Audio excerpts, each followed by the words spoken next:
ఇప్పుడు మనం ఎంతో స్పైసీగా టేస్టీగా ఉండే ఎగ్ ఫ్రైడ్ రైస్ తయారీ విధానం తెలుసుకుందాం. స్టవ్ పైన పాత్ర పెట్టి పాత్ర వేడెక్కాక నూనె పోయాలి.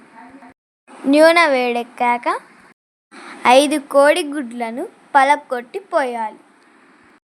ప్రేక్షకులకు చిన్ని ప్రశ్న: ప్రపంచంలో ఎక్కువగా ఉపయోగించిన కూరగాయ ఏమిటి? సమాధానం వీడియోలో చెప్తా. ఆయిల్లో కోడిగుడ్లను కలుపుతూ ఉండాలి. కోడిగుడ్లు మాడకుండా కలుపుకుంటూ ఉండాలి.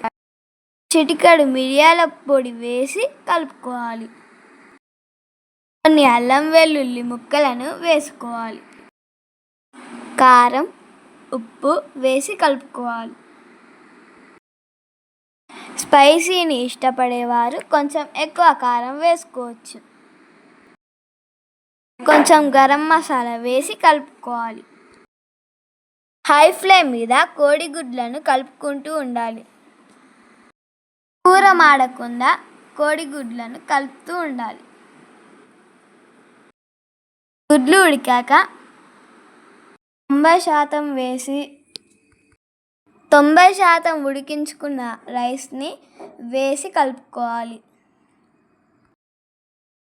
మంట హై ఫ్లేమ్లో ఉంచి బాగా కలుపుతూ ఉండాలి. ఉప్పు కారాలు రైస్కి అంటేలా కలుపుకోవాలి. కలుపుతూనే ఉండాలి. ఉప్పు కారాలు పూర్తిగా రైస్కి కలిశాక మరికొంతసేపు హై ఫ్లేమ్లో ఉడికించుకోవాలి. రైస్ పూర్తిగా ఫ్రై అయినాక కొంచెం గరం మసాలా వేసి కలుపుకోవాలి. చిన్ని ప్రశ్నకు సమాధానం: ప్రపంచంలో ఎక్కువగా ఉపయోగించిన కూరగాయ టమాటా. కొత్తిమీర, పుదీనా వేసి దించుకోవాలి. ఎంతో రుచికరమైన spicy egg fried rice ready.